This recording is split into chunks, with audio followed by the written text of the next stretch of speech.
ఓం కృష్ణాయ నమః. ఓం కమలానాథాయ నమః.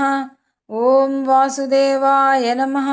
ఓం సనాతనాయ నమః. ఓం వాసుదేవాత్మజాయ నమః. ఓం పుణ్యాయ నమః. ఓం లీలామానుష విగ్రహాయ నమః. ఓం శ్రీవత్సకౌస్తుభధరాయ నమః. ఓం యశోదావత్సలాయ నమః. ఓం హరయే నమః. ఓం దేవకీనందనాయ నమః. ఓం శ్రీసాయ నమః. ఓం నందగోపప్రియాత్మజాయ నమః. ఓం యమునావేగసంహారిణే నమః. ఓం బలభద్రప్రియానుజాయ నమః. ఓం పూతనాజీవితహరాయ నమః. ఓం శకటాసురభంజనాయ నమః. ఓం నందవ్రజజనానందినే నమః. ఓం సచ్చిదానందవిగ్రహాయ నమః. ఓం నవనీత విలిప్తాంగాయ నమః. ఓం నవనీత నటాయ నమః. ఓం అనగాయ నమః. ఓం నవనీతహరాయ నమః. ఓం ముచకుంద ప్రసాదకాయ నమః. ఓం షోడశస్త్రి సహస్రేషాయ నమః. ఓం త్రిభంగినే నమః. ఓం మధురాకృతయే నమః.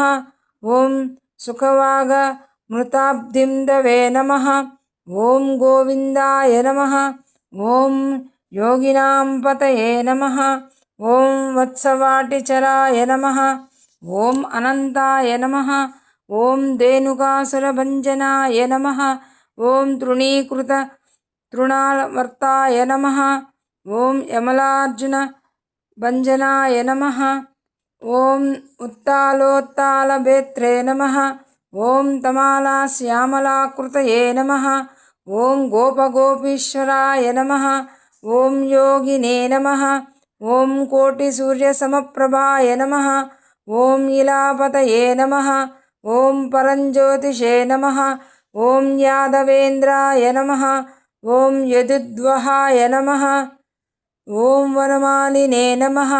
ఓం పీతవాససే నమః. ఓం పారిజాతాపహారకాయ నమః. ఓం గోవర్ధనాచలోద్ధాత్రే నమః. ఓం గోపాలాయ నమః. ఓం సర్వపాలకాయ నమః. ఓం అజాయ నమః. ఓం నిరంజనాయ నమః. ఓం కామజనకాయ నమః. ఓం కంచలోచనాయ నమః. ఓం మధుగ్నే నమః. ఓం మధురానాథాయ నమః. ఓం ద్వారకానాయకాయ నమః.